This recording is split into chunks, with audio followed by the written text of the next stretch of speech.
Dieu est amour. Son amour est sans limite.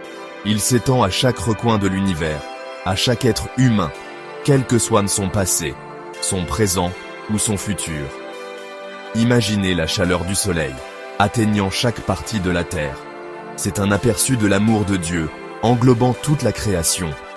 Cet amour n'est pas mérité, il est donné gratuitement. Nous ne pouvons pas l'acheter, nous ne pouvons pas l'échanger, et nous ne pouvons certainement pas le mériter. C'est un cadeau, pur et simple, offert à tous. Pensez au plus beau coucher de soleil que vous ayez jamais vu, un chef-d'œuvre peint à travers le ciel. C'est la beauté de l'amour de Dieu, donné gratuitement. L'amour de Dieu est personnel, il connaît chacun de nous par son nom, et il se soucie profondément de nos vies. Il voit nos joies et nos peines, nos triomphes et nos échecs. Cet amour illimité et inconditionnel est le fondement de notre foi. Alors que l'amour de Dieu est universel, le chemin du salut est spécifique. Il n'y a qu'un seul chemin pour atteindre le Père, et c'est par son Fils, Jésus-Christ. Imaginez un vaste océan, nous séparant d'une rive lointaine. Jésus est le pont, le seul moyen de traverser. Jésus, le Fils de Dieu, est venu sur terre en tant qu'homme. Il a vécu une vie parfaite, sans péché. Il s'est volontairement sacrifié sur la croix, prenant sur lui le châtiment que nous méritons pour nos péchés. Cet acte d'amour et de sacrifice a comblé le fossé entre l'humanité et Dieu. Par le sacrifice de Jésus, le pardon et la réconciliation avec Dieu nous sont offerts. Sa mort et sa résurrection nous ont ouvert la voie pour avoir une relation personnelle avec notre Créateur. C'est par la foi en Jésus, en acceptant son sacrifice et en lui abandonnant nos vies, que nous recevons le don du salut. Jésus lui-même a dit « Je suis le chemin, la vérité et la vie. Nul ne vient au Père que par moi. » Jean 14, 6. Le chemin du salut est souvent décrit comme une porte étroite. Ce n'est pas une route large et facile à parcourir, mais un cheminement ciblé et délibéré. Cela exige un choix conscient, un détournement de nos propres désirs et un retour vers Dieu. Beaucoup choisissent d'ignorer cette porte, cherchant leur propre chemin vers l'épanouissement et le bonheur.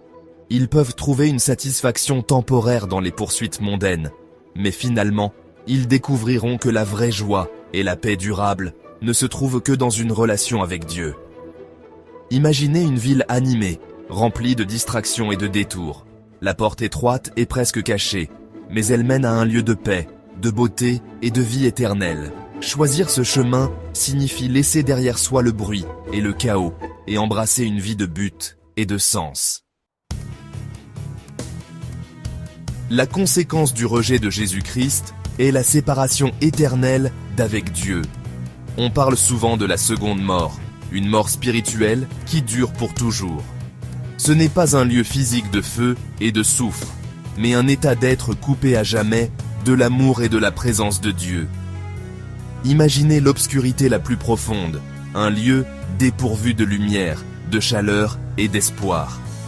Ceci est une ombre de ce que signifie être séparé de Dieu, la source de tout amour et de toute vie. C'est une conséquence de notre propre choix, un résultat du rejet du don gratuit du salut offert par Jésus. Dieu, dans son amour infini, désire que tous soient sauvés.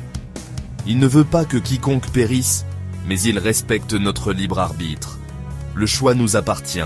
Accepter Jésus-Christ et recevoir la vie éternelle, ou le rejeter et faire face à la séparation éternelle d'avec Dieu.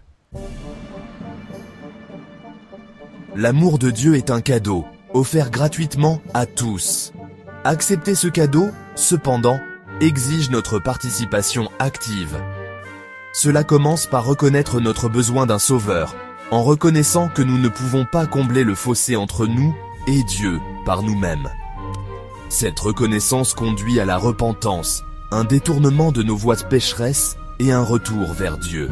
C'est un changement de cœur, un désir de vivre une vie qui lui plaît. C'est par la repentance que nous commençons à expérimenter la puissance transformatrice de l'amour de Dieu. Vient ensuite la foi, croire en Jésus-Christ et accepter son sacrifice sur la croix comme paiement pour nos péchés. Cette foi n'est pas simplement un assentiment intellectuel, mais une confiance profonde et une dépendance à Dieu.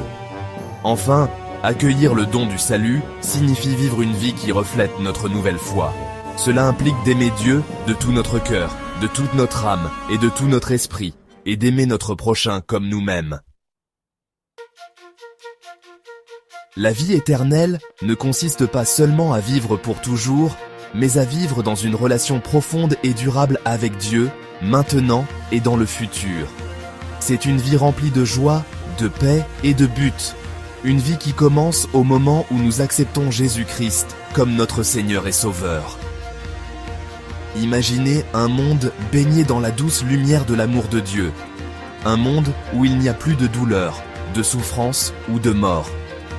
Ceci est un aperçu de la vie éternelle qui attend ceux qui choisissent de suivre Jésus. C'est une vie d'une beauté et d'une merveille inimaginables. Une vie passée en parfaite communion avec notre Créateur. Nous expérimentons un avant-goût du ciel ici sur terre en nous rapprochant de Dieu par la prière, l'adoration et la communion avec d'autres croyants. La joie de la vie éternelle n'est pas destinée à être gardée pour nous-mêmes, mais à être partagée avec les autres. L'histoire de l'amour de Dieu pour l'humanité est la plus grande histoire d'amour jamais racontée. C'est une histoire de sacrifice inimaginable, de grâce infinie et de fidélité inébranlable. C'est une histoire qui transcende le temps et l'espace, une histoire qui parle au plus profond de notre être. Cette histoire d'amour s'écrit encore aujourd'hui, et nous sommes tous invités à en faire partie. C'est une histoire d'espoir, de rédemption et de transformation.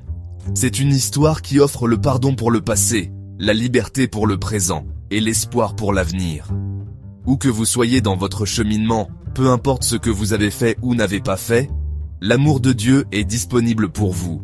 Il attend à bras ouverts, prêt à vous accueillir dans son étreinte aimante. Tout ce que vous avez à faire est de dire oui. Jésus a dit « Venez à moi, vous tous qui êtes fatigués et chargés, et je vous donnerai du repos. » Matthieu 11, 28. Accepterez-vous son invitation aujourd'hui? Le choix vous appartient.